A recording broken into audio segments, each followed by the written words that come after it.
Here, in these rocky hills, lie secrets and mysteries, the likes of which are almost unmatched. Tonight, allow me a moment to be your guide and introduce you, or for some, remind you, of the digital cryptids of San Andreas.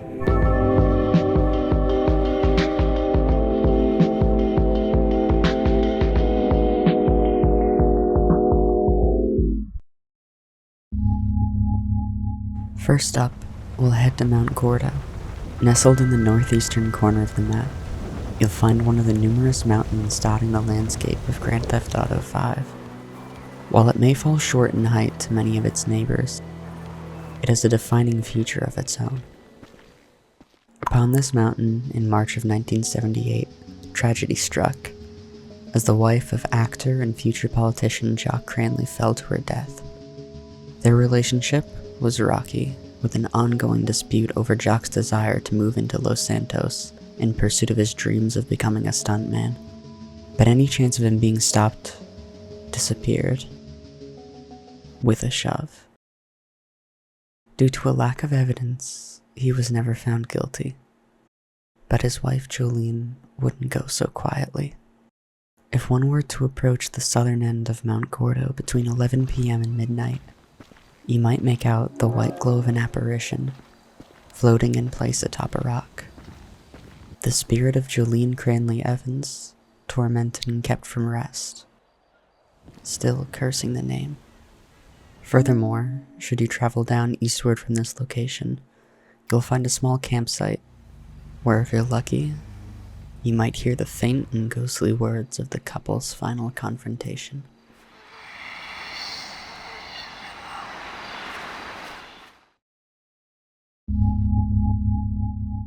Supposedly, if one were to travel to the bridge near Catfish View in northeastern San Andreas in the late hours of the night, you may stumble upon a creature known simply as the goatman. A fur-covered bipedal figure sporting goat-like features. According to some players' reports, along with a physical apparition of the being, footsteps can be heard on the bridge, unattributable to any natural causes. Although, similar to many real-life cases of cryptids or urban legends, almost all evidence in support of this creature is demonstrably false. Despite this, some still find the area unnerving. And while it's not likely for something to inhabit the area around the bridge, if you're brave enough, why not come here and search for yourself? Who knows what you might find?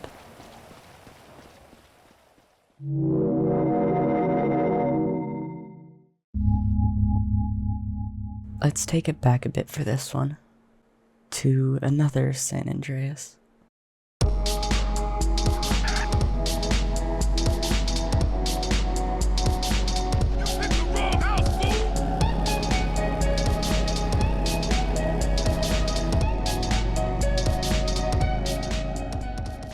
The rumors of aliens existing in San Andreas goes all the way back to 2004 in the deserts of Bone County. Over the years, many players have shared anecdotal stories of their interactions with these figures. While there's no direct evidence of aliens being physically present in the game, there do exist references to them throughout, ranging from random pedestrian dialogue to the green goo you're tasked with stealing from Area 69. Other than this, all that exists is videos from 2 decades ago on YouTube, with very copyrighted music that I wish I could show unedited here. Stepping back into the HD universe, we can see that Rockstar definitely noticed the rumors originating in San Andreas. Around different locations in Blaine County, you can find prominent extraterrestrial imagery in murals and a camp dedicated to them, vibrantly painted in bright colors. It doesn't stop here though, far from it. In fact, during the first mission of the game, you can see an ET for yourself. While driving away from the scene of the robbery in the prologue mission, if you're feeling rather adventurous, you can take a right at this bridge, and although doing so will forfeit the mission, You can leave your vehicle to examine something trapped beneath the ice.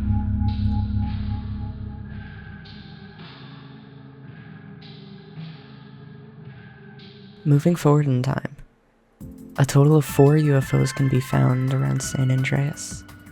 3 of these unidentified aerial phenomena require 100% completion of the game to see, and even then, they appear under very specific conditions only. One hovers above the UFO camp I've already mentioned, located in Sandy Shores. Another unique one floats above Fort Zancudo, emitting a downright terrifying sound.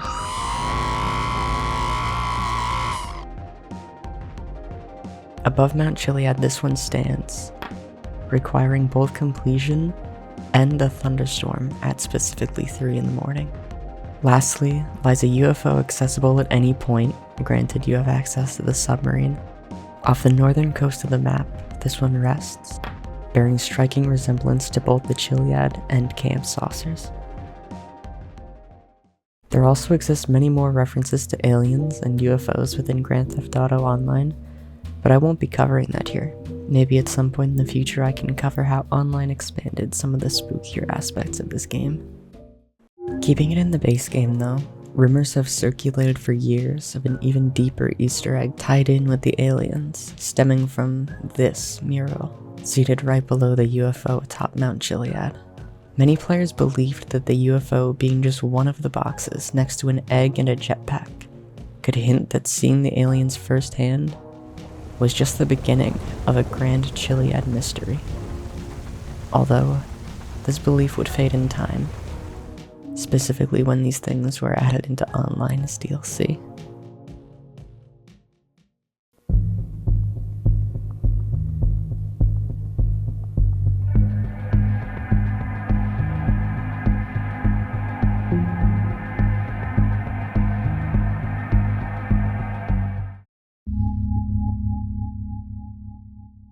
Some players brave enough to explore the Back-O Beyond region of the San Andreas map have reported the strange occurrence of ghost cars.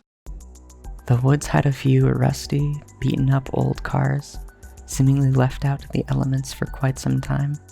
They earned their name, though, from the reports of them moving on their own, without a driver in sight. This is another legend from the very beginning of San Andreas' lifetime, and has proven to be true, actually.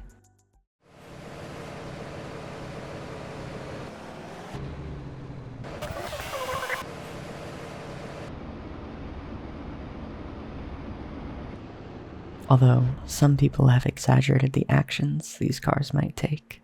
It's unknown exactly why, whether intentional or not, these cars move as they do, but it certainly adds to the mysterious air of the game, and give a lot of credit to the hunters of other supernatural happenings in the woods.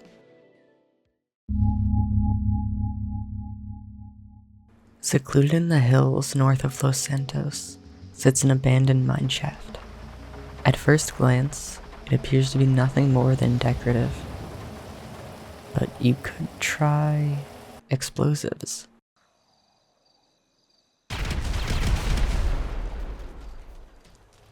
This mine actually ties into a side quest present in the game, following a series of murders related to the Vinewood film industry. The quest ultimately concludes with finding the body of Isaac, an actor from the 1940s, following an altercation with the famous film producer Fred Quincy over his poor performance in a previous movie and his decision to act in another company's film. Quincy killed him and dumped his body here, only to be found by Michael, you, over 60 years later.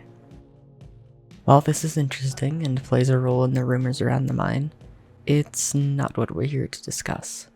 Players report many strange happenings within the depths, leading to rumors of a ghost inhabiting the mine.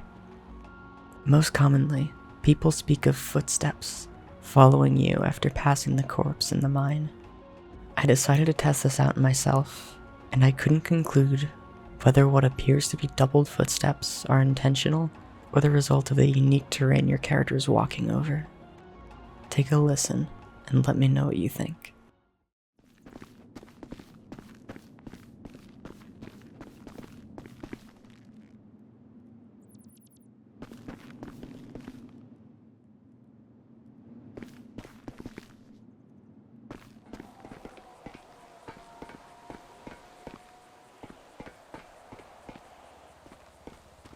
The ghost isn't alone in the mineshaft though, at least according to some, although it is the most plausible given the evidence we have here. Next time you're in the mood for a little scare though, stop by and take a look around the mineshaft, if you dare. While this is a bit different from the other stuff I've spoken about today, I'm sure you'll understand. Another one of the most famous myths born out of Grand Theft Auto San Andreas was the seemingly random assortment of serial killers, like Leatherface and Pigsy. No evidence suggesting these exists has ever been presented, but Pigsy, for one, isn't impossible. He originates from one of Rockstar's earlier games, Manhunt, and has an Easter egg already present in the game. Rumored to exist in the backwoods and around the Panopticon, players over the years have reported hearing chainsaw revving noises and being chased, in some cases even killed, by these insane NPCs. Again, no undeniable proof exists for a character like this in the game, as far as I can tell, but that didn't stop any fear that this caused for the younger audience playing this game when it was released. Chances are, being a kid probably too young to be playing a game like this, you would have heard of or believed in one of these cryptids or killers existing in the game. Whether that would turn into a fear of the desert because of aliens, the rural areas because of Pigsy, or most likely of all. Once again originating in Grand Theft Auto San Andreas, Bigfoot is rumored to be a tall, burly, ape-like creature that roams the backwoods of the state, and is likely what many would consider to be the most well-known cryptid of these games. Reports originate from all over the wooded regions of the map, of a hairy beast skulking and stalking players exploring the area. There exist many videos from the years following the game's release, supposedly proving the existence of the creature. But like the other cases mentioned, almost all can be written off as mods or visual bugs. The story changes a bit when we step foot back into the HD universe though, as Grand Theft Auto 5 expanded the Bigfoot legend arguably even more than the previous explored aliens. Within the story mission Predator, you're given a sniper rifle with a thermal scope that gives you a chance to spot this in the corner, which disappears after being spotted and seems to be unkillable. But it goes even further. Franklin has an optional side quest available that serves as a major nod to the Bigfoot hunters of San Andreas, titled The Last One. It follows Franklin assisting a Sasquatch hunter in a hunt. You lucky boy. You're real lucky. Why? I thought you was a squatch. Let's go this way. Sasquatches, huh? A picture would be good. A stuffed head, even better. But upon catching the cryptid, it's revealed to simply be a guy in a suit. Mask. Make it stop, human. Man, shut the Lastly, as a direct reference, are the peyote plants you can find in the next-gen editions of the game. After 100% completion of the game, you can begin to find golden peyote around the map, which temporarily turn you into Bigfoot in a hallucination. If you've eaten all the golden peyote in order, starting on a Sunday, ending on a Saturday, and have found all the hidden bodies while transformed, you unlock a secret fight against something called the Beast.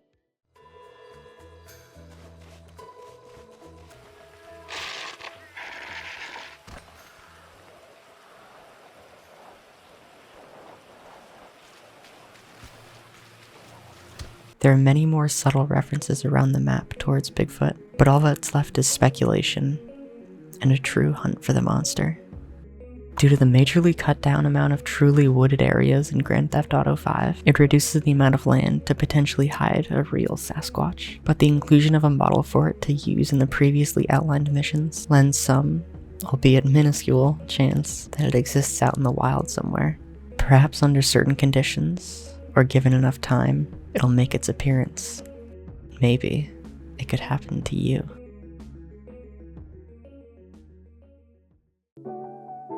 Hey friends, hope you enjoyed this little trip back to San Andreas, as I'm sure many of you are also returning as we get closer to Grand Theft Auto 6's release.